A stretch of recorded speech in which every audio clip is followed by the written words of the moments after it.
नमस्कार दोस्तों, सीसी के इस लाइव डिस्ट्रिक्ट लेक्चर में एक बार फिर से आप सभी का स्वागत है। मित्रों, बताना चाहेंगे एक बार फिर से हम आप सभी के लिए आप द्वारा लोकप्रिय इस श्रृंखला को लेकर आए हैं। श्रृंखला का नाम है लर्न संस्कृत बी मॉडर्न। ये इस सीरीज का 13वां अध्याय है, 13वां भाग है। उम्मीद करते हैं कि हर बार की तरह आप आज का ये लेक्चर ज़रूर पसंद करेंगे। और आज के इस लेक्चर में एक बार फिर से हम संस्कृत व्याकरण पर चर्चा करेंगे, कोशिश करेंगे संस्कृत व्याकरण पर ज़्यादा से ज़्यादा जानकारी प्राप्त करने की। साथ ही साथ हम आम बोलचाल और लिखित भाषा में प्रयुक्त होने वाले संस्कृत के शब्दों पर भी नज़र डालेंगे। एक कहानी, एक रुचिकर कहानी संस्कृत भाषा में आप सभी के लिए हम लेकर आएंगे। और साथ ही साथ हम कोशिश करेंगे कि हम भागवत गीता से एक श्लोक आप सभी को आज याद करवा सकें। तो मित्रों, बताना चाहेंगे कि इस सेशन के लिए एक बार फिर से हमारे साथ हमारे स्टूडियो में मौजूद हैं डॉक्टर बलदेव आनंद सागर। डॉक्टर बलदेव आनंद सागर संस्कृत समाचार प्रसारक हैं। तो आइए मित्रों, डॉक्टर बलदेव आनंद सागर का स्वागत करते हैं और इस श्रृंखला को आगे बढ़ाते हैं। तो डॉक्टर सागर, आपका एक बार फिर से स्वागत है। धन्यवाद गीतिका। स्वागतमत्र भवतां सर्वेषां संस्कृतानुरागिणां छात्राणां विदुषां च। साम्प्रतं वयं संस्कृतं पठ आधुनिको भव लर्न संस्कृत बी मॉडर्न इति श्रृंखलान्तर्गतं त्रयोदशतमं इति नैव त्रयोदशमितम् इदं व्याख्यानं शृण्मः, अवलोकयामः, अपि च स्वाध्यायरूपेण एतत् स्वीकुर्मः, येन वयं संस्कृतभाषया सारल्येन व्यवहर्तुं शक्नुमः। सर्वप्रथमं व्याकरणं। सबसे पहले हम व्याकरण को लेते हैं और व्याकरण में हमने अपने पिछले व्याख्यान में जो अयादि संधि है उसको देखा, जिसमें एचो यवायावः इस अष्टाध्याय के सूत्र की व्याख्या की, जो कि छठे अध्याय के प्रथम पाद का 78वां सूत्र है। एच माने ए ओ आई औ, उसको औ आई आव आय आदेश होता है। ये हमने सीखा और देखा और उसके उदाहरण भी देखे। अब हम देखेंगे पूर्व रूप संधि। पूर्व रूप क्या होता है और कैसे होता है, देखिए। सूत्र है एंगः पदांतादति। ये सूत्र छठे अध्याय के अष्टाध्यायी के प्रथम पाद का 109वां सूत्र है। एंग शब्द है, ग हलंत है, उसका पंचमी एक वचन एंगः बनेगा, माने एंग से। एंग माने ए औ। ये माहेश्वर सूत्र में आप जान चुके हैं, ए औ इसको एंग बोलते हैं। एंग कैसा होना चाहिए? पदांत माने जो पूरा बना हुआ हो, जिसको विभक्तियां लगी हुई हो, ऐसा शब्द हो। पदांतात् एंग माने ए और ओ, उसके बाद अति। अति जो है वो अत शब्द से सप्तमी एक वचन में अति बनेगा, माने अत परे रहते, माने अ, रस्व अ। ये जो तकार बाद में लगा है, अगर अत है तो रस्व अ का बोध होगा, आत है तो दीर्घ आ का बोध होगा, और आ के बाद तीन लगा के त लिखते हैं, इसको प्लुत बोलते हैं। तो इस तरह से होगा। तो वो त केवल तपर कर्ण, उस स्वर की रस्वता दीर्घता बताने के लिए होता है व्याकरण में, वो आप जानते होंगे, आपको बताया जाएगा। तो अत परे रहते, अकार परे रहते ए और ओ को पूर्व रूप होता है। पूर्व रूप माने ओ हो तो ओ हो जाएगा, अ उसमें मिल जाएगा, और ए है तो उसमें अ ए रहेगा, अ उसमें मिल जाएगा। तो आइए उसको देखते हैं। एंग माने ए औ, अत माने अकार परे रहते। सूत्र की व्याख्या लिखी हुई इस तरह से है, पदांत ए ओ के बाद यदि अ हो तो दोनों मिलकर पूर्व रूप अर्थात ए या ओ हो जाते हैं। यह संधि, अब इस संधि का पता कैसे चलेगा? जैसे मान लीजिए शिवोहम मैं बोलता हूं, शिवोहम शिवोहम, तो शिव है, अहम है, शिव में विसर्ग का ओ हो जाएगा तो शिवो अहम होगा, ये अ ओ में मिल जाएगा तो शिवोहम। इस संधि को बताने के लिए अवग्रह के द्वारा सूचित होता। अवग्रह किसको बोलते हैं? ग्रह माने पकड़ना, विग्रह, संग्रह, प्रग्रह, अवग्रह माने जो पकड़ के दोनों ओ और अ को, ए और अ को जो बताएं, और वो अंग्रेजी के एस की तरह वहां लिखा जाता। देखिए मैं आपको बताता हूं, उदाहरण के रूप में वृक्षेपी है, वृक्षेपी। अब वृक्ष शब्द पुल्लिंग अकारांत है, सप्तमी एक वचन में वृक्ष बनेगा। आगे अपी है, माने वृक्ष में भी या वृक्ष के पर भी, ऐसा है। अब ये वाक्य जब मैं लिख रहा हूं तो उसमें मैंने लिखा, अब मैंने जब संधि करने लगूंगा तो वृक्षे क्ष में ए और उसके आगे अपि का अ, ए और अ, ये दोनों जब ऐसी स्थिति में है तो अ ए में मिलके वृक्षेपी, और जो अंग्रेजी के एस की तरह आपको अवग्रह दिखता है उससे पता लगा कि अ ए में मिल गया और इसका उच्चारण होगा वृक्षेपी। थोड़ा ए को या ओ को हल्का सा लंबा खींचेंगे जिससे पता लगे, और अगर संधि विच्छेद करेंगे तो होगा वृक्षे अपि। ये आपके सामने है। इसी तरह से तेपि, सह तौ ते, तम तौतान, तत् शब्द का पुल्लिंग का नपुंसक का द्विवचन कहेंगे, प्रथमा द्विवचन, या स्त्रीलिंग में भी सा तेता बनता है। तो तेपि, वे दो लड़के या वे दो महिलाएं, वे दो पुस्तकें, ऐसा कह सकते हैं। तो ते अपि, त में ए है और अपि का अ है, तो एंगः पदांतादति सूत्र से यहां ए जमा अ बराबर ए हो जाएगा। अ का पूर्व रूप माने अपने से पहले जो स्वर है उसमें अ मिल जाएगा। तेपि माने वे दोनों पुस्तकें, वे दोनों महिलाएं, या जिस तरह से भी मतलब ते का जहां संदर्भ होगा उसका अर्थ हम लेंगे।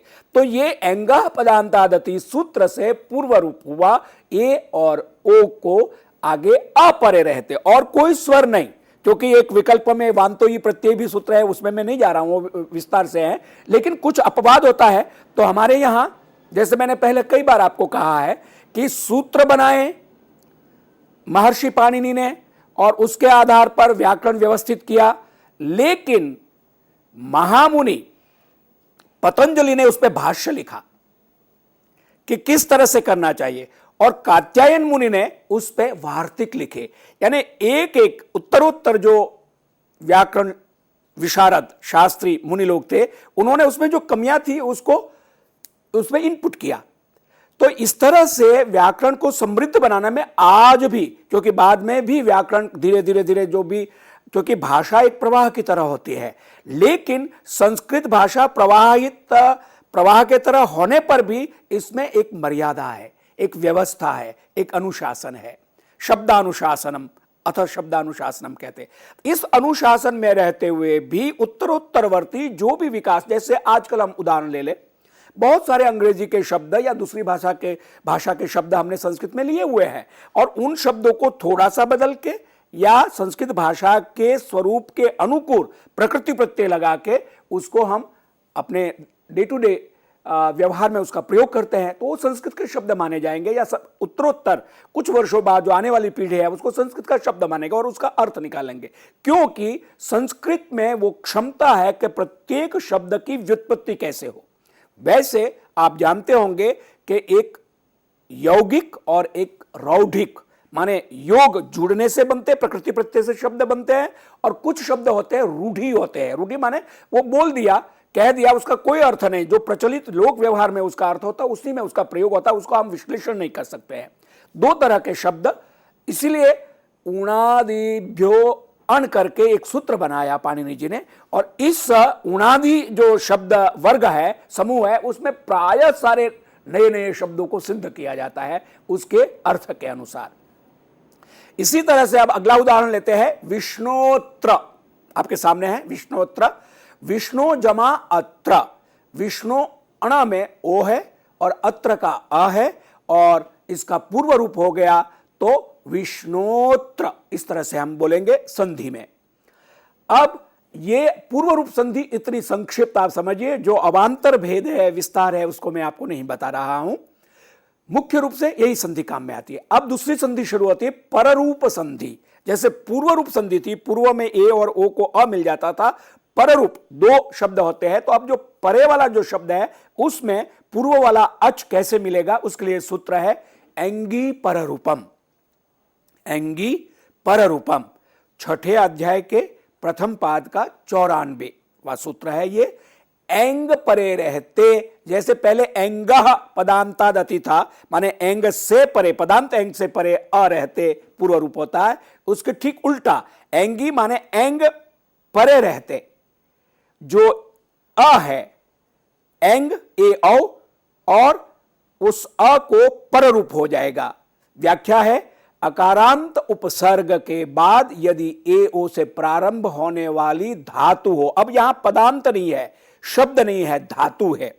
और धातु का आप जानते हैं जो मूल रूप से हमारी 2000 धातु ये संस्कृत व्याकरण में है, उसमें उनके रूप बनाने के लिए ये सूत्र विशेष रूप से एंगी पररूपम बनाया गया है। तो अकार जिसके अंत में हो ऐसा उपसर्ग, जैसे प्र, परा, अब, सम, अनु, अव, ये उपसर्ग 22 मैंने आपको बताए हैं। तो उसमें प्र अकारांत है, परा आकारांत है, अप प में अ है, ये अकारांत है। लेकिन अनु, इसमें नु में उ है, ये अकारांत नहीं है। सम, ये भी अकारांत नहीं है। म, तो इस तरह से उन्होंने कहा कि अकारांत, अकार जिसके अंत में हो ऐसा उपसर्ग, और उसके बाद कोई धातु हो जिसका पहला स्वर ए हो या ओ हो। उदाहरण से हम समझेंगे इसको। तो दोनों मिलकर पररूप अर्थात ए और ओ हो जाते हैं। जैसे कि उदाहरण के लिए देखिए, प्रेजते, प्रेजते माने बहुत तेज गति से जाता है, उपोषति पास में बैठता है, ये अर्थ होता है। तो प्र जमा एजते, प्र उपसर्ग है अकारांत, और एजते धातु, एज से एजते आत्मनेपदे धातु, प्रथम पुरुष एक वचन एजते, तो ए बाद में है और प्र है।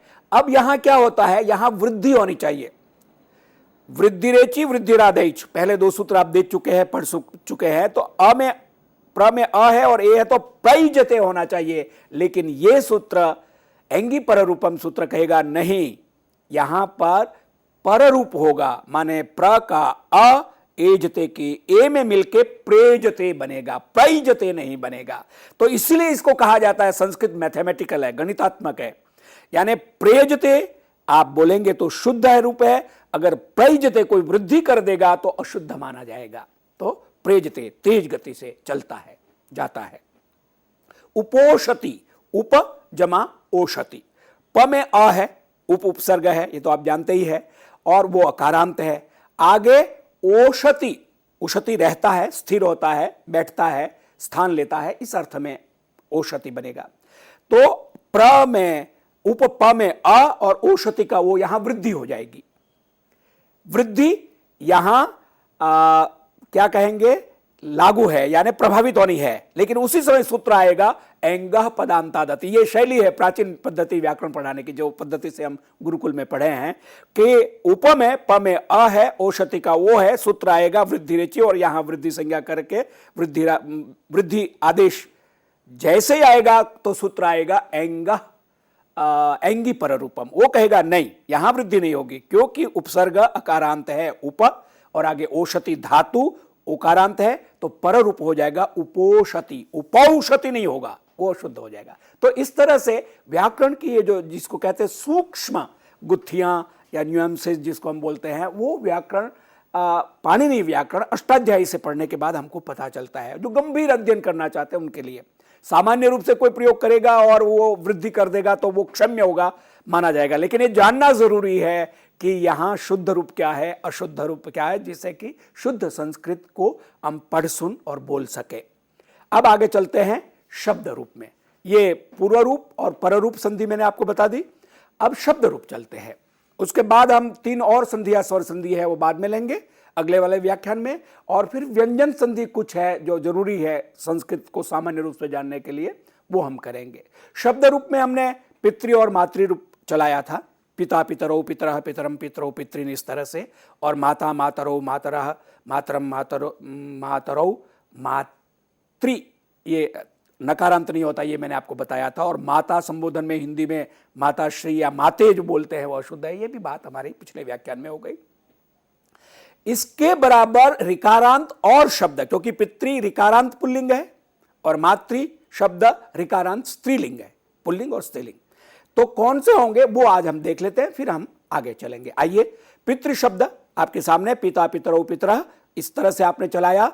ये रूप अब मान लीजिए भ्रातृ है, जामातृ है, देव्री है, नृ है, ये सब रिकारांत पुल्लिंग शब्द है। भ्रातृ का रूप अब चलाइए अभ्यास के लिए, भ्राता भ्रातरौ भ्रातरः, भ्रातरम भ्रातरौ। अब जैसे हमने पितृन किया था द्वितीय बहुवचन में, इस तरह से भ्रातृन हो जाएगा। ठीक उसी तरह से भ्रात्रा भ्रातृभ्याम भ्रातृभि, भ्रात्रे भ्रातृभ्याम भ्रातृभ्यः, भ्रातुः भ्रातृभ्याम, पंचमी एक वचन में भ्रातु, जैसे पितु बनता था, भ्रातृभ्याम भ्रातृभ्यः, भाई के अर्थ में भ्राता आता है जो आप जानते ही है। भ्रातु षष्ठी एक वचन, भ्रात्रोः षष्ठी द्विवचन, भ्रातॄणाम त्रि दीर्घ होगा, रिको दीर्घ हो जाता है। और भ्रातरी, भ्रात्रोः भ्रातृषु, हे भ्रातः हे भ्रातरौ हे भ्रातरः, इस तरह से पितृ की तरह भ्रातृ। और ये ऋकारांत पुल्लिंग शब्द है। इसी तरह से जामातृ शब्द, जामाता दामाद को बोलते, जामाता जामातरो जामातरः आप चलाएंगे। देवरी देवर को, जो जेठ और देवर, तो देवरी शब्द है, देवा देवरौ देवरः, देवरम देवरौ देवृन, इस तरह से चलेगा। नृ शब्द, नृ माने मनुष्य नर, तो इसके लिए नरः नरौ नरः, नरम नरौ नृन नृणा, इस तरह से नृ शब्द का नृणाम षष्ठी बहुवचन रूप आप चलाएंगे और अभ्यास करेंगे, 2-3 बार बोलेंगे तो आपको सहज रूप में इसका अभ्यास हो जाएगा। अब चलते हैं माता शब्द, जैसे हमने चलाया था तो मैंने आपको बताया था कि पिता और माता, पितृ मातृ शब्द स्त्रीलिंग पुल्लिंग है, लेकिन इसके रूप में ज्यादा भेद नहीं है, केवल द्वितीय बहुवचन में पुल्लिंग में न हो जाता है और स्त्रीलिंग में विसर्ग हो जाता है। तो माता मातरौ मातरः, मातरम मातरौ मातृ, मात्रा मातृभ्याम मातृभिः, मात्रे मातृभ्याम मातृभ्यः, मातुः मातृभ्याम मातृभ्यः, मातुः मात्रोः मातॄणाम, मातरि मात्रोः मातृषु, हे मातः हे मातरौ हे मातरः, ये हम पढ़ चुके हैं, सुन चुके हैं। अब आइए और विकारांत स्त्रीलिंग वाची जो शब्द है वो कैसे चलेंगे। जैसे दुहित्री शब्द है, कन्या के अर्थ में आता है। यात्री शब्द जेठानी के लिए, ननांद्री ननद के लिए, स्वश्री बहन के लिए, ये सब ऋकारांत शब्द परिवार में जो बोले जाते संबंध ज्ञातिवाचक जितने शब्द है वो इस तरह से आते हैं। तो अब दुहित्री माने बेटी, कन्या, दुहिता दुहितरौ दुहितरः, दुहितरम दुहितरौ। अब यहां दुहित्रीन नहीं होगा, स्त्रीलिंग है इसलिए दुहित्री ही, वो जो विभक्ति आती है उसका विसर्ग हो जाएगा। तो दुहित्री ही, दुहित्रा दुहित्रिभ्याम दुहित्रिभिः, दुहित्रे दुहित्रिभ्याम दुहित्रिभ्यः, दुहितुः दुहित्रिभ्याम दुहित्रिभ्यः, षष्ठी एक वचन, दुहितुः दुहित्रो दुहित्रा दुहित्रीणाम, दुहितरि दुहित्रोः दुहित्रिषु, हे दुहितः हे दुहितौ हे दुहितरः। ये इस तरह से यात्री, ननांद्री, स्वस्त्री इत्यादि जितने भी ऋकारांत स्त्रीलिंगवाची शब्द है वो ठीक इसी तरह से चलेंगे। अब कुछ और ऋकारांत शब्द है जो संबंधवाची नहीं है, उसमें थोड़ा भेद है, वो मैं अपने अगले व्याख्यान में, जैसे दात्री शब्द है, इस तरह के जो शब्द है थोड़ा सा उसमें अंतर है, वो मैं अगले व्याख्यान में आपको बताऊंगा।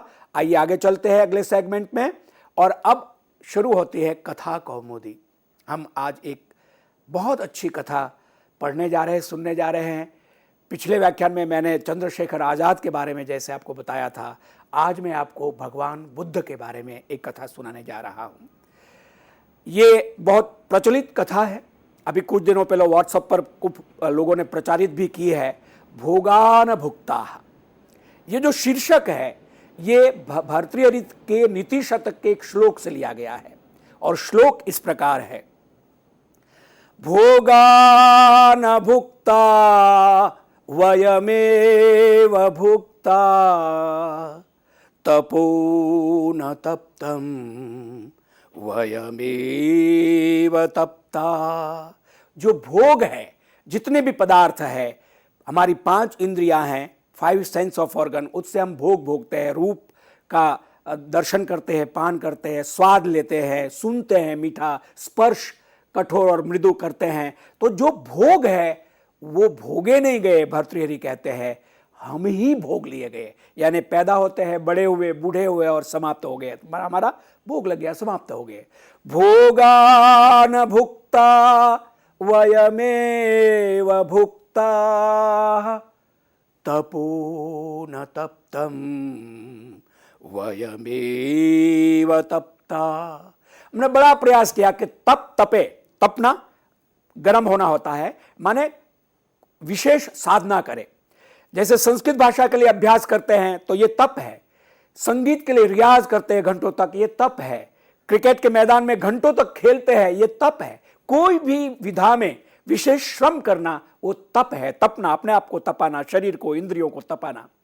तो भर्तृहरि महाकवि कहते हैं कि तप हमने बड़ा किया, लेकिन हम तो नहीं तपे, तप तो नहीं तपा, हम ही तप गए। ये कहने की उनकी शैली है। भोगान भुक्ता वयमेव भुक्ता, तपो न तप्तम वयमेव तप्ता, कालो न यातो वयमेव याता, तृष्णा न जीर्णा वयमेव जीर्णा। पाठ में पहले ये आता है, तृष्णा न जीर्णा। हमारी जो तृष्णा, हमारी जो इच्छाएं हैं, हमारी जो प्यास है, चीजों को पाने की, भोगने की जो इच्छा है, वो तो जीर्ण नहीं हुई, समाप्त नहीं हुई, हम ही जीर्ण हो गए। और अंत में महाकवि कहते हैं, कालो न यातो वयमेव याता। समय तो नहीं याता, कालः समय, वो तो नहीं बीता, हम ही बीत गए, हम ही चले गए इस दुनिया से। कालो न यातो वयमेव याता। तो इस श्लोक से जीवन की जो वस्तु स्थिति यथार्थ है वो भर्तृहरि कहते हैं, उसका शीर्षक लिया है कथाकार ने। और आगे कथा इस प्रकार चलती है। भगवान बुद्धः एकस्मिन् ग्रामे अवस्थितः आसीत्। एक बार की बात है, भगवान बुद्ध एक गांव में रह रहे थे। अवस्थित माने आकर रुके हुए थे। भगवान बुद्धः, इस शब्द के बारे में मुझे विशेष इसलिए नहीं कहना है कि आप जानते हैं वतु प्रत्यय होने पर भगवत शब्द है, उससे पुल्लिंग में भगवान, भगवंतो, भगवंतः, भगवंतम, भगवंतो, भगवता ऐसे रूप चलेगा। जब हम नकारांत या तकारांत पुल्लिंग शब्द चलाएंगे, आपके सामने ये पूरा रखूंगा मैं। प्रथमा एक वचन में बुद्ध है, उससे भगवान बुद्ध, भगवान बुद्ध का तथागत का ये आदरवाचक नाम है। और बुद्ध शब्द बुद्ध धातु है, उससे प्रत्यय होगा अण और बुद्ध बनेगा, माने जो एनलाइटन सोल है। जो वैसे तो उनका गौतम नाम है और उनका पूर्वाश्रम का नाम आप जानते हैं, शुद्धोदन के बेटे, तो सिद्धार्थ नाम उनका था। और बाद में उनको सब बुद्ध कहने लगे, तथागत कहने लगे आदर से। तो भगवान बुद्ध एकस्मिन ग्राम में, एक गांव में, सप्तमी एक वचन, ग्रामा ग्रामो ग्रामा, सप्तमी एक वचन है ग्रामे, और एकम जो है सर्वनाम है, प्रोनाउन है। तो एकस्मिन ग्रामे अवस्थितः, स्थितः बुद्ध का ही आगे विशेषण कहेंगे, आसित रुके हुए थे। तदा कश्चित जनाः तत्र आगत्य तम अपृच्छत्।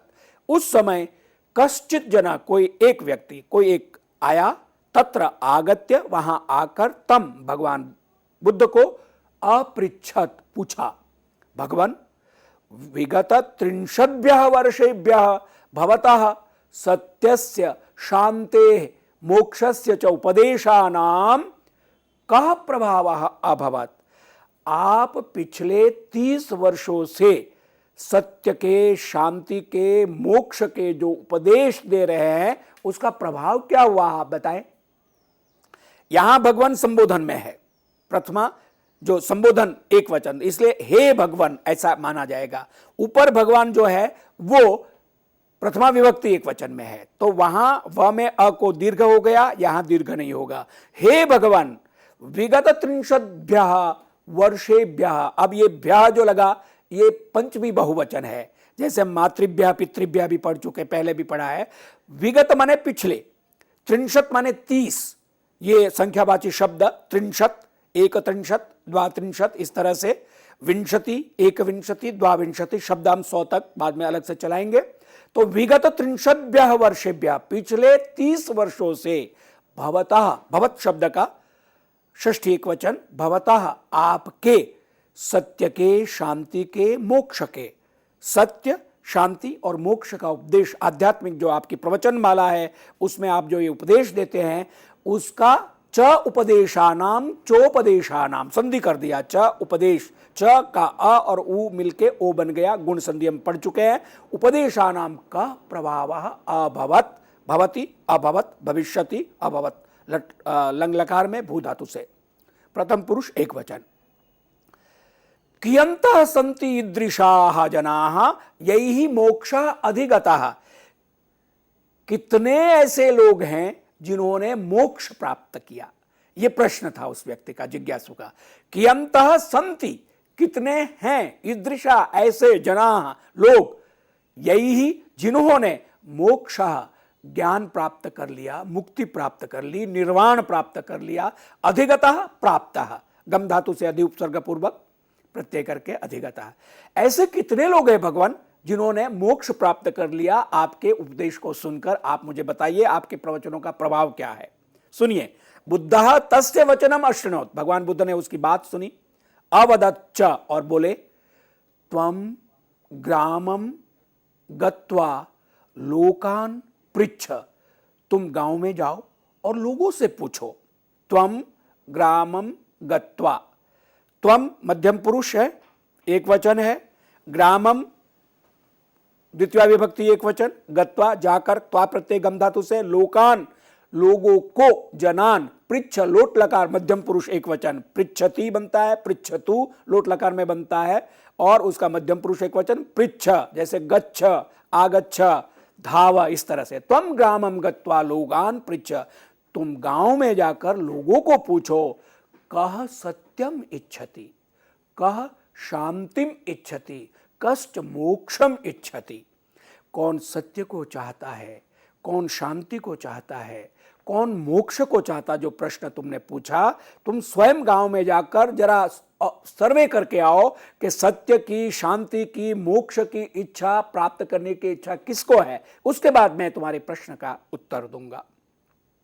ईदृशानाम जनानाम नाम तालिकाम विरच्य मम समीपे आगच्छ। भगवान बुद्ध ने उस जिज्ञासु को कहा, ऐसे लोगों की एक सूची बनाओ, नाम तालिका विरच्य बनाकर, मम समीपे आगच्छ, मेरे पास आओ। पहले गच्छ था, यहां आगच्छ है, गच्छ जाओ, आगच्छ आओ। ऐसे लोगों की एक सूची बनाकर तुम मेरे पास ले आओ कि कौन सत्य चाहता है, कौन शांति चाहता है, कौन मोक्ष चाहता है। तदा अहम तव प्रश्नस्य उत्तरम दास्यामि। बहुत सरल संस्कृत, जैसे हिंदी में बोलते हैं, then I will reply your question. तदा तब, अहम मैं, तव प्रश्नस्य योर क्वेश्चन तुम्हारे प्रश्न का, उत्तरम दास्यामि, उत्तरिष्यामि भी कह सकते हैं, उत्तरम दास्यामि उत्तरिष्यामि, तब तुम्हारे प्रश्न का मैं उत्तर दूंगा। हम अल्प विराम के लिए यहीं पर रुकते हैं, फिर इस कथा कौमुदी का ये सेगमेंट आगे बढ़ाएंगे।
अस्माभिः अस्मिन् व्याख्याने कथा कौमुदी इति प्रखंडांतर्गतम भोगान भुक्ता इति शीर्षकांतर्गतम एषा कथा श्रूयते। तत्र भगवान बुद्धः पृच्छते केनचित् जिज्ञासुना यत् भवताम् उपदेशानां कः प्रभावः इति। भवता विगतेभ्यः अनेकेभ्यः वर्षेभ्यः उपदेशाः प्रदीयन्ते समाजे, परं तस्य प्रभावः वर्तते वा न वा, जातः वा न वा। तदा भगवता सह जिज्ञासुवादिष्टः त्वं ग्रामं गत्वा तत्र जनान् पृष्ट्वा एकां सूचिकां निर्मीय नाम सूचिं विरच्य आगच्छ। के जना सत्यम इच्छन्ति, के शांतिम इच्छन्ति, के वा मोक्षम। कौन सत्य, शांति और मोक्ष को सच में चाहता है, उसकी नाम सूची बना के लाओ। तदा अहम तव प्रश्नस्य उत्तरम दास्यामि। स जनः विस्मितः, वह व्यक्ति व जिज्ञासु बहुत विस्मित हो गया, आश्चर्यचकित हुआ। सन उवाच, अब ये जो सन है, सत सन सती, होते हुए, विस्मित सन विस्मित होते हुए, ये प्रयोग संस्कृत में जब हमें करना है तो चूंकि जनः पुल्लिंग है तो सन होगा। यहां कोई स्त्रीलिंगवाची शब्द मान लीजिए होता गंगा होता, जैसे गंगा विस्मिता सती उवाच, गंगा ने विस्मित होकर कहा, तो वहां सती हो जाएगा। और कोई नपुंसक शब्द है तो वहां सत हो जाएगा। तो इस तरह से संस्कृत में ऐसा करते हुए, विस्मित होते हुए, स जनः विस्मितः सन उवाच, वच धातु का ये उवाच परोक्ष लीट का प्रथम पुरुष एक वचन है। स जनः वह व्यक्ति विस्मित होकर बोला, किमिदम विचित्रम कथितम भवता, ये क्या विचित्र बात कही भगवान आपने। किम इदम संधि म ई में मिल गया, किमिदम विचित्रम, चित्रम विचित्रम, प्रचित्रम आचित्रम, चित्र शब्द को उपसर्ग लगाते जाइए, विभिन्न अर्थ के शब्द बनेंगे। ये बड़ी अजीब बात आपने, कथितम भवता आपने। कह भवेत ईदृश जन, ऐसा कौन व्यक्ति होगा, यह सत्यम शांतिम मोक्षम वा न कामयेत, ये विधिलिंग का है, कामयेत, कामयते कामयति उभयपदी धातु है। विधिलिंग में आत्मने पद में कामयेत, कौन ऐसी इच्छा नहीं करेगा, कौन नहीं चाहेगा।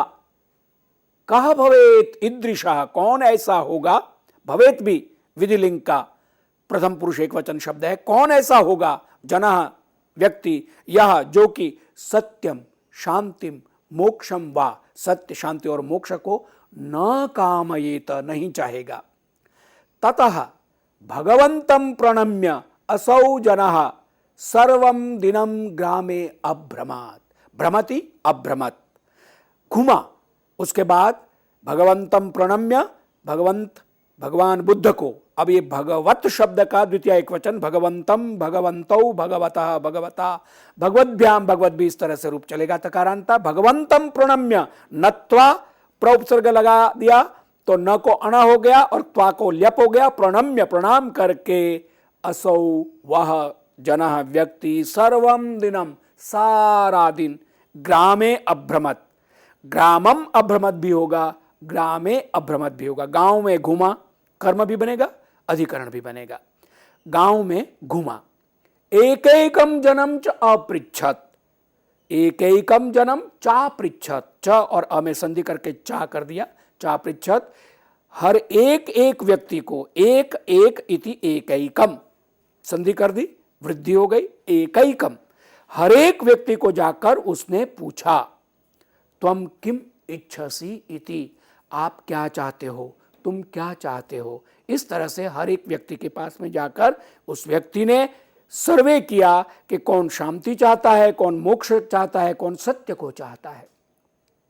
त्वम मध्यम पुरुष एक वचन है तो इच्छति इच्छता इच्छन्ति इच्छसि इच्छत इच्छत इच्छामि इच्छाव इच्छामा, लट लकार में इच्छ धातु से रूप चलेगा तो मध्यम पुरुष एक वचन का इच्छति, तुम क्या चाहते हो, ऐसा उसने प्रश्न किया। ग्रामवासीनाम उत्तराणि आसन, अब देखिए जो ग्रामवासियों ने उसको उत्तर दिया, जिसकी उसने सूची बनाई है, उसमें था एक व्यक्ति कहता है, अहम सुखम इच्छामि, मैं सुख चाहता हूं। अहम धनम इच्छामि, मैं धन चाहता हूं। अहम संततिम कामये, वही कामयते, कामये नीच में कामयते हो जाएगा और मध्य उत्तम पुरुष एक वचन में अहम कामये, अहम संततिम, मैं संतान को चाहता हूं, संतान चाहता हूं। मम रोग शमनम भवेत, मेरी बीमारी है वो दूर हो जाए। मम राजकीय सेवा वृत्ति ही स्यात्, मुझे सरकारी नौकरी मिल जाए। मम भू संपत्ति ही भवतु, मुझे प्रॉपर्टी मिल जाए। मम सुंदरया कन्यया सह विवाह स्यात्, बहुत सुंदर कन्या के साथ मेरा विवाह हो आदि। जो लोगों की इच्छाएं थी उसमें सुख था, धन था, संतान थी, सरकारी नौकरी की बात थी, प्रॉपर्टी भू संपत्ति की बात थी और अपना सुंदर कन्या के साथ विवाह की बात थी। हर एक व्यक्ति लौकिक सुख चाह रहा था, किसी ने भी नहीं कहा कि मुझे शांति चाहिए, मुझे मोक्ष चाहिए, मुझे सत्य चाहिए। तो ये तालिका उस व्यक्ति ने भगवान बुद्ध के सामने रखी। कस्यापि शांतौ मोक्षे वा समीहा नासीत, किसी की भी शांति में मोक्ष में इच्छा, समीहा ईहा सम उपसर्ग पूर्वक ईह धातु ईहते से ईहा बनेगा, समीहा माने इच्छा, नासित न आसित नासित। शांतो सप्तमी एक वचन, शांतौ मोक्षे, मोक्ष सप्तमी एक वचन, शांति इकारांत स्त्रीलिंग, ह्रस्व इकारांत स्त्रीलिंग शब्द है, मोक्ष अकारांत पुल्लिंग शब्द है। कस्यापि जनस्य, कस्यापि में दीर्घ संधि हो गई, किसी की भी शांति में या मोक्ष में इच्छा नहीं थी। सह पुनः भगवंतं बुद्धं समुपेत्य अभाषत।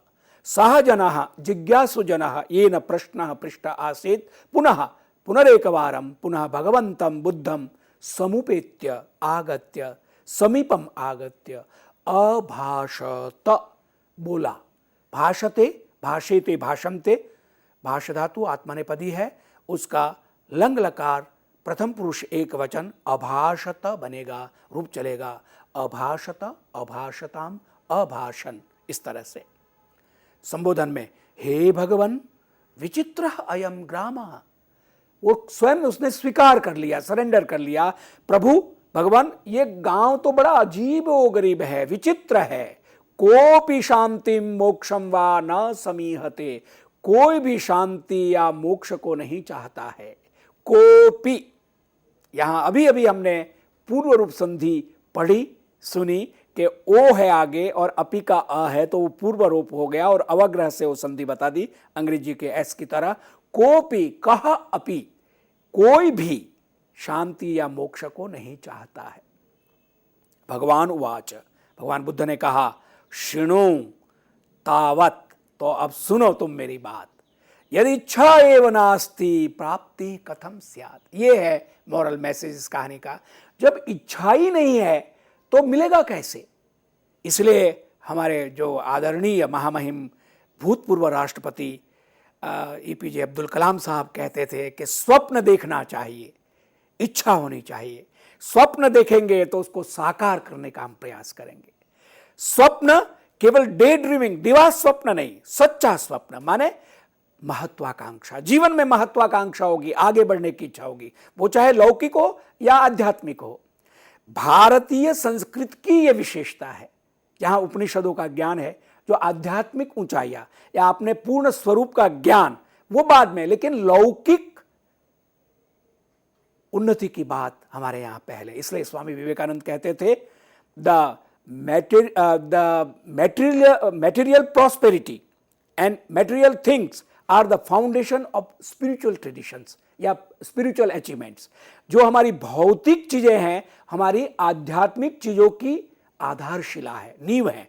अगर हम भौतिक रूप से संपन्न नहीं होंगे, स्वस्थ नहीं होंगे, तो कैसे कोई चीज प्राप्त करेंगे। इसी तरह हमारे पास भौतिक चीजें नहीं होगी तो हम कैसे सुख से रहेंगे, स्वस्थ रहेंगे। तो इसीलिए संतुलन, संतुलित संस्कृति भारतीय संस्कृति, जिसमें आध्यात्मिकता और भौतिकता का संतुलन है। भगवान बुद्ध ने कहा कि मोक्ष की बात, शांति की बात, सत्य की बात मैं करता हूं, लोग भी सुनते हैं, चाहते हैं, लेकिन वो चाह हो और उस चाह को पाने के लिए, उसको इंप्लीमेंट करने के लिए प्रयास नहीं करेंगे, तब भी वो प्राप्त नहीं होगी। राष्ट्रपति महामहिम अब्दुल कलाम साहब ने जो बात कही कि स्वप्न देखने चाहिए और स्वप्न को साकार करने के लिए फिर प्रयास, साधना, तप जो करना है वो भी करना है, साधना भी करना है, तब जाके हम समाज का विकास, व्यक्ति का विकास, राष्ट्र का विकास, मानवता का विकास संभव है। तो इसलिए भगवान कहते हैं बुद्ध शृणु तावत यदि इच्छा एव नास्ति प्राप्ति कथम स्यात्। अगर इच्छा ही नहीं है किसी को तो वो मिलेगा कैसे। यदि कस्यचित् पाटलिपुत्र दर्शनस्य समीहा नास्ति, किसी व्यक्ति की, चूंकि मिथिला पाटलिपुत्र जहाँ का भगवान बुद्ध ने बोध गया, जिसको आजकल हम कहते हैं और पटना बोलते हैं पाटलिपुत्र को, वहाँ भगवान बुद्ध का उपदेश ज़्यादा हुआ, आरंभ हुआ। तो वो कहते हैं कि पाटलिपुत्र पटना शहर को कोई देखना ही नहीं चाहता है। यदि इच्छा एव नास्ति प्राप्ति कथम स्यात्, यदि कस्यचित्, अगर किसी की पाटलिपुत्र दर्शनस्य, पटना शहर को देखने की इच्छा ही नहीं है, स न गमिष्यति, वो जाएगा ही नहीं। एवं संसारे प्रायः सर्वे सुखम इच्छन्ति। इसी तरह से संसार में प्रायः ज्यादातर सर्वे सब लोग सुख तो चाहते हैं, सुखम इच्छन्ति तस्य प्राप्तिम भोगेषु कामयन्ति। उस सुख को भोगों में वो प्राप्त करना चाहते हैं। अच्छे कपड़े पहन लिए तो सुख हो गया, अच्छा खाना खा लिया तो सुख हो गया, अच्छा रूप देख लिया तो सुख हो गया। लेकिन ये सुख क्षणिक है। इस सत्य को, इस तथ्य को अगर वो जान जाए तो उनको दुख नहीं होगा किसी भी स्थिति में। सुख चाहते हैं लेकिन वो सुख भोगों में, पदार्थों में, भौतिक वस्तुओं में चाहते हैं, इसीलिए उनको अतः शांति ही न प्राप्त होती, इसलिए उनको शांति नहीं मिलती है। यह शांतिम कामयते, जो शांति को चाहता है, सह सांसारिकेषु भोगेषु न रमते। यह है सत्व सार उपनिषदों का, वैदिक ज्ञान का, भारतीय संस्कृति का, कि जो शांति चाहता है वो सांसारिक दुनिया की के जो भोग पदार्थ है उसमें नहीं रमा रहेगा, उसमें लिप्त नहीं होगा, उसमें रहेगा लेकिन उसमें अटैचमेंट उसकी नहीं होगी। दुनिया में रहते हुए भी, संसार में रहते हुए भी उससे वो अनासक्त हो जाएगा, उससे अलग हो जाएगा। वो सच में उसको निर्वाण प्राप्त होगा, ज्ञान प्राप्त होगा, सत्य प्राप्त होगा, शांति प्राप्ति होगी। भगवतः बुद्धस्य वचनानि निशम्य तस्य शंकायाः समाधानम जातम। भगवान बुद्ध के इन वचनों को सुनकर, निशम्य सुनकर, आकर्ण्य श्रुत्वा, तस्य जिज्ञासोः शंका, उसकी जो शंका थी कि आपके उपदेश का क्या प्रभाव है, उसको समाधान हो गया। उसको समझ में आ गया कि सच में शांति, सत्य और मोक्ष के लिए इच्छा होना जरूरी है, और इच्छा के बाद उसको कार्यान्वित करना जरूरी है, इंप्लीमेंट, उसके लिए साधना करना जरूरी है, उस पर ध्यान देना जरूरी है। इस तरह से ये कथा यहीं पर संपन्न होती है। चलते हैं अगले सेगमेंट में। संस्कृत संभाषणम सांप्रतम संस्कृत भाषायाः संभाषणाभ्यासं वयं कुर्मः। अस्माभिः पूर्वं यः अभ्यासः कृतः तस्य किंचित् आवृत्तिः स्यात्। किं कर्तुं शक्यते इति संस्कृत भाषा उच्यते चेत, हिंदी भाषायां तो भवन्तः जानन्ति क्या किया जा सकता है, या व्हाट कुड बी डन। कुत्रापि न दृश्यते खलु, किसी चीज को कहना को ये तो मुझे कहीं भी दिखाई नहीं देती है। कुत्रापि न दृश्यते खलु, इट इज सीन नोवेयर, कहीं भी नहीं दिखाई पड़ रहा है। किम अहम अंतः आगंतुम शक्नोमि, मे आई कम इन, क्या मैं अंदर आ सकता हूं। इसको किम अहम अंतः आगंतुम शक्नो, इसके लिए मैंने आपको कहा था पहले कि आप अहम न भी करें और किम अंतः आगंतुम शक्नोमी, दूसरी भाषा में भी इसी तरह होगा, आ सकता हूं ऐसा बोल सकते हैं आप हिंदी में, और पूरा वाक्य होगा क्या मैं अंदर आ सकता हूं। तत्किम इति ज्ञातुम इच्छामि, I want to know what it is, वह क्या है ये मैं जानना चाहता हूं। तो तत्किम सामान्य नपुंसकम, ये एक सूत्र है पाणिनि व्याकरण का कि जहां कोई लिंग विशेष नहीं है तो सामान्य है तो वह नपुंसक लिंग होगा, इसलिए तत् है। तत्किम, वो क्या चीज है वो मैं जानना चाहता हूं। ज्ञातुम तुमुन प्रत्यय हो गया। कृपया लेखितुम प्रयत्नम करो, तो लिखने की कोशिश कीजिए, प्लीज ट्राई टू राइट, कृपया लिखने का प्रयत्न कीजिए। तो वो कृपया, अब यहां मैं एक और बात टिप्पणी करना चाहूंगा। बहुत सारे लोग हिंदी बोलते हैं तो वो बोलते हैं कृपया करके ऐसा कीजिए, नहीं, यह अशुद्ध प्रयोग है। कृपा करके बोलना पड़ेगा, या कृपया, ये क्योंकि कृपया तृतीय विभक्ति एक वचन कृपा शब्द का है। लता, लते लताः, लताम, लते लताः, लतया लताभ्याम लताभि, लतया माने लता से, कृपा से कृपा, कृपे कृपा, कृपाम कृपे कृपा, कृपया कृपाभ्याम कृपा भी। कृपया का मतलब ही होता है कृपा करके। तो कृपया करके जो लोग बोलते हैं वो अशुद्ध है, हिंदी भी अशुद्ध है, लेकिन हिंदी वाले आग्रह रखते हैं नहीं कृपया करके ऐसा बोलते हैं, अशुद्ध है। जो जानते हैं उनके लिए कृपया ये ऐसा कीजिए, ये शुद्ध होगा। तृतीया एक वचन कृपा शब्द का। लेखितम, लेखितुम प्रयत्नम करो, तो प्लीज ट्राई टू राइट, कृपया लिखने का प्रयत्न कीजिए। अगला वाक्य है तत्र गत्वा आगच्छतु। तत्र, यत्र, सर्वत्र, कुत्र, ये शब्द आप जानते होंगे, अव्ययवाची शब्द है। तत्र माने वहां, अत्र माने यहां, कुत्र माने कहां, सर्वत्र माने सभी जगह। इस तरह से ये त्र लगने पर ये प्रत्यय है, ये बोध होता है, स्थान और कालवाची। गत्वा, गम धातु को त्वा प्रत्यय कर दिया, गत्वा, जैसे भुक्त्वा, पीत्वा, तो ये खा, जाकर। आगच्छतु, गम धातु से लोट लकार प्रथम पुरुष एक वचन, गच्छतु, आगच्छतु, जाओ और आओ के लिए, गो देयर एंड रिटर्न, वहां जाकर आइए, ऐसे इसके लिए प्रयोग करेंगे। अगला वाक्य अब नया है। आचार्यम दृष्ट्वा चर्चाम करोतु, discuss after meeting the teacher, आचार्य से मिलकर बात कीजिए, discuss after meeting the teacher. आचार्यम दृष्ट्वा, अब ये दृष्ट्वा का मतलब मिलना है, देखना है, जैसे हम बोलचाल में करते हैं ना, आचार्यम दृष्ट्वा, आचार्यम मिलित्वा, आचार्यम उपगम्य, आचार्य के मतलब टीचर के पास जाकर चर्चा करो, तो बात करो, डिस्कस करो। पृष्ठवा वदामी, I will say after inquiring, पूछकर बताऊंगा या कहूंगा। और इसको कोई महिला प्रयोग करती है तो पृष्ठवा वदामी वो भी ऐसे ही बोलेगी, पूछकर बताऊंगी या कहूंगी, इस तरह से। अंग्रेजी में कोई प्रॉब्लम ही नहीं है, महिला और स्त्री भी आई विल से आफ्टर इंक्वायरिंग, दोनों पुल्लिंग स्त्रीलिंग में यही वाक्य रहेगा। तत्श्रुत्वा बहु दुखम अभवत, तत् सामान्य नपुंसक हो गया, वो श्रुत्वा सुनकर, जैसे भुक्त्वा था, पृष्ठवा था, श्रुत्वा माने सुनकर, बहु दुखम अभवत, बहुत दुख हुआ। दुखम नपुंसक लेंगे तो बहु भी नपुंसक में इसका विशेषण बन जाएगा। It was very sad to know that, वो सुनकर मुझे बहुत दुख हुआ। पुरुष स्त्री सब लोग यही वाक्य प्रयोग कर सकते हैं, कोई अंतर नहीं आएगा। अब अगला वाक्य है स्नानम कृत्वा एव भोजनम करोमि, I will dine only after bath, स्नान करके ही भोजन करूंगा। तो एव शब्द के कारण ही आया, और अंग्रेजी में आपने ओनली शब्द का प्रयोग किया। स्नानम कृत्वा, पृष्ठवा गत्वा की तरह कृत्वा, त्वा प्रत्यय, करके, खाकर, जाकर, इस तरह से। स्नानम कृत्वा एव, स्नान करके ही भोजनम करोमि, क्रि धातु का प्रथम पुरुष, उत्तम पुरुष एक वचन में करोमि, प्रथम पुरुष में तो करोति बनेगा। करोति कुरुतः कुर्वन्ति, करोसि कुरुतः कुरुतः, करोमि कुर्वः कुर्मः, भोजन करूंगा। अब ये फ्यूचर टेंस आ गया। आप कहेंगे कि करोमि तो वर्तमान लट में लट है, फिर करूंगा कैसे होगा, या आई विल डाइन कैसे होगा। भोजनम भोजन करता हूं होना चाहिए अनुवाद। बिल्कुल ठीक पूछा आपने, या आपकी जिज्ञासा बिल्कुल ठीक है। एक सूत्र है अष्टाध्यायी का, वर्तमान सामीप्य वर्तमान वद्वा।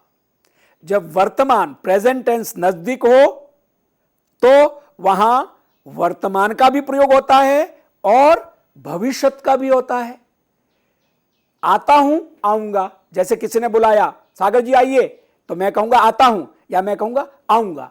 तो आता हूं ज्यादा एप्रोप्रिएट है, फ्यूचर है, अभी जाऊंगा मैं, लेकिन भविष्य होने पर भी वर्तमान में प्रयोग होगा। इसलिए करोमि, हिंदी में करता हूं भी कहेंगे, भोजन करता हूं ऐसा भी बोलेंगे, करूंगा भी बोलेंगे। तो वर्तमान और भविष्य दोनों विकल्पों से प्रयोग व्याकरण की दृष्टि से शुद्ध है। अगला 99वां सेंटेंस है, भवती वार्ताम श्रुतवती किम, आपने समाचार सुना क्या, did you get the news, या did you heard the news, hear the news, listen the news, ऐसा कह सकते हैं। अब ये भवती आदरवाचक शब्द है महिला के लिए, मैडम जैसे बोलते हैं उस तरह से महोदया कहते हैं। अगर यहां भवान होगा तो श्रुतवती नहीं होगा, क्योंकि स्त्रीलिंगवाची शब्द है। तो भवान वार्ताम श्रुतवान किम ऐसा बन जाएगा। और हिंदी में आपने समाचार सुना क्या, अंग्रेजी में भी यही रहेगा, लेकिन संस्कृत में अंतर आ जाएगा लिंग के आधार पर। भवती वार्ताम श्रुतवती किम या भवान वार्ताम श्रुतवान किम। श्रुतवती श्रुतवान में अंतर भवत और भवान और भवती के अनुसार होगा। और ये 100वां वाक्य है हमारी इस श्रृंखला का, अहम ज्ञातवान यद भवान आगच्छति, I came to know that you are coming, मुझे मालूम हुआ कि आप आ रहे हैं। अहम ज्ञातवान, जैसे श्रुतवान था, वतु प्रत्यय की बात मैंने कही है, बहुत रुचिकर और इंटरेस्टिंग ये टॉपिक है, शीर्षक है वतु प्रत्यय का, मतु प्रत्यय का, जो कृदंत में चलेगा वो हम लेंगे अलग से। श्रुतवान, गतवान, ज्ञातवान, ऐसा श्रुतवती, गतवती, ज्ञातवती ऐसे रूप जो है सरल संस्कृत के लिए है, बोलचाल में ज्यादा इसका प्रयोग करते हैं। अहम ज्ञातवान, मैंने जाना, और अहम न भी करेंगे, ज्ञातवान माने मैं जान, मैंने, मुझे पता चला। यत की के लिए आता है, दैट के लिए आता है। भवान आगच्छति, आप आ रहे हैं। अब ये आगच्छति प्रेजेंट कंटिन्यूएशन में आया, आप आ रहे हैं, आगच्छति आते हैं या आ रहे हैं, इन दोनों अर्थ में। तो इस तरह से इन 13 व्याख्यानों में हमने 100 वाक्यों का अभ्यास किया, संस्कृत में, साथ में अंग्रेजी और हिंदी में। इन वाक्यों का कोई प्रतिदिन या कुछ दिनों तक अभ्यास करे, तदा ते सर्वेपि संस्कृत भाषया सरलतया व्यवहर्तुं शक्नुवन्ति। प्रायेण एतानि वाक्यानि दैनन्दिन व्यवहारे अस्माभिः प्रयुज्यन्ते। एतत् कृत्वा संस्कृत भारत्या यत् पुस्तकं निर्मितं त्रिभाषिकं यत्र आंग्लभाषा हिंदी भाषा संस्कृत भाषा वर्तते ततः एतानि वाक्यानि मया आदत्तानि उद्धृतानि अत्र उपस्थापितानि भवन्तः एतानि अभ्यसितुं शक्नुवन्ति एतेषां वाक्यानाम् अभ्यासं कर्तुं शक्नुवन्ति। साम्प्रतम् अन्तिमे प्रखण्डे वयं यामः श्रीमद्भगवद्गीतायाः अभ्यासेन संस्कृताभ्यासं कुर्मः। तत्र अस्माभिः प्रथमाध्यायस्य केचन श्लोका चतुर्थ श्लोकः पंचमः श्लोकः षष्ठः श्लोकः अत्र शूरा महेश्वासा भीमार्जुन समायुधि युयुधानो विराटश्च द्रुपदश्च महारथः धृष्टकेतुश्चेकितानः काशीराजश्च वीर्यवान् पुरुजित कुंतीभोजश्च शैब्यश्च नरपुंगवः युधामन्युश्च विक्रांत उत्तमौजाश्च वीर्यवान् सौभद्रो द्रौपदेयाश्च सर्व एव महारथा। ये 3 श्लोक है, चौथा पांचवा और छठा यथावत मैंने आपके सामने रखा। अब उसका हम अभ्यास थोड़ा करते हैं, रीराइट करेंगे और संधि विच्छेद करेंगे। तो जब संधि विच्छेद होगा तो जो पहले आप देखिए शूरा है तो उसमें विसर्ग नहीं है, महेश्वासा उसमें विसर्ग नहीं है, भीमार्जुन समा इसमें विसर्ग नहीं है। लेकिन अब जब मैंने संधि विच्छेद किया यानी कि संधि वहां क्या है तो शूराह, शूर अकारांत शब्द है, शूरः शूरौ शूराह, शूरम शूरौ शूराम, तो विसर्ग है। लेकिन व्यंजन संधि में विसर्ग का लोप हो जाता है, वो हमें अभी पढ़ना है, आगे हम लेंगे। व्यंजन संधि में विसर्ग संधि में आएगा। महेश्वासा बड़े बड़े जिसके पास बाण और तरकश और धनुष है उसको महेश्वास बोलते हैं। बड़े बड़े धनुष रखने वाले भीमार्जुन समा, भीम और अर्जुन के समान, तो समाह यहां विसर्ग है, युद्धि माने युद्ध में। तो शूर शब्द महेश्वास शब्द भीमार्जुन सम शब्द के बाद जो विसर्ग था वो पहले नहीं है और संधि विच्छेद जब हम कर रहे हैं तो उसमें आपको दिखाई दिया। युधानः विराटः च द्रुपदः च महारथः, युयुधान के बाद, विराट के बाद, द्रुपद के बाद, महारथ के बाद देखिए विसर्ग नहीं है। यहां हम देखेंगे और इसमें हमने ये विसर्ग आपको बताया है। इसी तरह पुरुजित कुंती भोजश्च, भोजः च, तो जब वहां हमने देखा भोजश्च था, यहां भोजः च कर दिया। शैब्यश्च था क्योंकि च के बाद परे रहते विसर्ग को तालव्य श हो जाता है, तो भोजश्च शैब्यश्च ऐसा लिखेंगे। संधि विच्छेद में भोजः च शैब्यः च नरपुंगव युधामन्यु विक्रांत उत्तमौजाः च वीर्यवान सौभद्र द्रौपदी, यहाँ सभी जगह हमने संधि विच्छेद करके लिखा है। अगली एक्सरसाइज हम कर रहे हैं जिसमें क्रियापद कौन से हैं, क्रिया विशेषण कौन से हैं, कर्तृपद और कर्मपद क्या है उसका हम करेंगे। तो गुरु द्रोण को युधिष्ठिर इन पांडवों की सेना के जो नायक है उनके नाम के साथ बताते हैं, तो क्रिया नहीं दी है, ये ते समति ये हैं, ऐसा अध्याहार करना होगा। क्योंकि श्लोक जब होता है तो उसमें कुछ क्रियाएं गुप्त होती है, उसको हम अध्याहार माने मान लेते हैं। जैसे गणित में हम मानते हैं संख्याओं को, इस तरह से अध्याहृतम अकर्मकम क्रियापदम, अकर्मक क्रियापद है। एते शूराः सन्ति, शूरा कर्तृपद है। के शूराः ये दूसरी जो हमारी अभ्यास है उसका दूसरा प्रश्न है। एतत् विवरणम बहुभिः विशेषण सहितैः विशेषणामभिः अथवा बहुभिः गौण वाक्यांशैः इति मंतव्यम। कौन कौन शूर है इसको विवरण के साथ, विस्तार के साथ, कई विशेषणों के साथ, विशेष नाम देकर वेद व्यास जी ने भगवत गीता में कहा। जैसे युयुधानः युद्ध रखने वाला विराट, महारथ जिसका बहुत बड़ा रथ है ऐसे द्रुपद, पुरुजित कुंतीभोज, कुंतीभोज नाम के राजा है जिन्होंने पुरु नाम के राजा को जीता था। नरपुंगवः शैव्यः, नरेश पुंगवः, नर जो पुरुष लोग है जो सैनिक है उसमें पुंगव माने श्रेष्ठ, ऐसा शैव्य शिवी का बेटा। युधामन्यु च विक्रांत, विक्रांत नाम का राजा था जो युधामन्यु था। युधामन्यु नाम भी हो सकता है, विशेषण भी हो सकता है। युद्ध में, युद्ध ही जिसका मन्यु है माने जिसकी प्रकृति है, जिसकी रुचि है, हमेशा लड़ाई करना चाहता है, उसको युधामन्यु कह सकते हैं। या युद्ध में लड़ना जिसको गौरव लगता है जो वो युधामन्यु कहा जाएगा।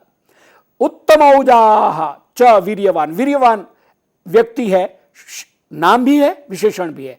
उत्तम ओजस, ओजस माने ऊर्जा से, ओजस शब्द से तेज को, औरा को बोलते हैं। उत्तम औरा वाला व्यक्ति, वीर्यवान, सौभद्र, सुभद्रा का बेटा अभिमन्यु, द्रौपदेया, द्रौपदी के 5 बेटे जो अभी हम नाम सुनेंगे, ये सब है। ये तीनों श्लोक को इसलिए साथ लिया कि इन सब शूरवीरों के नाम गिनाए गए हैं। आगे हम देखते हैं अब भीम, भीमार्जुन समा है। तो ये तीसरी हमारी एक्सरसाइज है जिसमें name of second son of Kunti विशेष नाम है, प्रथमा विभक्ति एक वचन में भीमा बनेगा। भी ही माने डर, फियर, और उसमें एक म प्रत्यय होता है संस्कृत व्याकरण में, अस्य न अस्ति, इस अर्थ में भी यस्य न अस्ति, जिसको डर नहीं लगता है उसको भीम कहते हैं। अस्य न अस्ति, has not, fear has not, he is not having fear, he is very dare devil की तरह है। तो म इति नकारांतः प्रत्ययः, मकारांत नकारात्मक प्रत्यय है म। मां बोलते हैं ना, माया शब्द, माया या मां जो नहीं है, तो मां निषेध अर्थ में आता है। मां माने मां कुरु धन जन यौवन गर्वम, न करो, तो ये नकारात्मक प्रत्यय है। Bhim, one who has no fear, ये विशेषण भी है, नाम भी है। आगे हम देखते हैं Arjun, Arjun name of third son of Kunti, विशेष नाम है अर्जुन का। पार्थ भी है, भारत भी है, ये सब अर्जुन के नाम है। तस्य प्रथमा विभक्ति एक वचन। अर्जुन का दूसरा अर्थ होता है प्योर, ब्लेमिशलेस, पवित्र जो है उसको भी अर्जुन कहते हैं। अर्जुन माने सफेद, एक सफेदा पेड़ होता है, अर्जुन का पेड़ उसको बोलते हैं, उसका नाम ही अर्जुन है, पेड़ का नाम। तो अर्जुन माने सफेद, व्हाइट, प्योर को भी अर्जुन कहते हैं। विशेषणम अपि, ये विशेषण भी है। तो और समः, सम, इक्वल, ये विशेषण है। अत्र पुल्लिंग में ये प्रयोग किया हुआ है। भीमार्जुन समाह, प्रथमा विभक्ति बहुवचन में भीमार्जुन समाह बनेगा। इस तरह से तीसरे अभ्यास के चौथे प्रखंड में हमने ये 5वीं बात इस श्लोक की ली, और आगे अभ्यास काफी है। हम अपने अगले व्याख्यान में उसको लेंगे, व्याकरण के साथ, भगवद गीता के साथ, संभाषण अभ्यास के साथ और कथा कौमुदी के साथ। आज का समय पूरा हो रहा है, हम यहीं पर विराम लेते हैं। धन्यवाद। और इसी के साथ हम धन्यवाद देना चाहते हैं डॉक्टर बलदेव आनंद सागर को। मित्रों, जैसा कि हम हमेशा आपसे कहते हैं कि आपकी प्रतिक्रियाएं हम सभी के लिए बहुत ज़्यादा महत्वपूर्ण हैं, तो आप अपनी प्रतिक्रियाएं हमारे साथ साझा कर सकते हैं। कोई भी प्रश्न अगर आपके हों जो आप चाहते हैं कि इनका उत्तर आपको मिले, तो हम चाहेंगे कि आप हमें ज़रूर ईमेल करें। हमारी ईमेल आईडी है info.cc@nic.in, और हम यही प्रयास करेंगे कि अगली बार जब डॉक्टर बलदेव आनंद सागर हमारे स्टूडियो आए तो हम आपके प्रश्नों के उत्तर दे पाएँ। और यही चाहेंगे कि जितने भी लेक्चर्स आप सभी के लिए लर्न संस्कृत बी मॉडर्न इस श्रृंखला को लेकर अपलोड किए गए हैं, आप इन्हें ज़रूर देखें, और उसके बाद जैसा कि हम आपको कह चुके हैं कि अपनी प्रतिक्रियाएं साझा करें। तो आपसे फिर मुलाकात होगी, तब तक के लिए नमस्कार।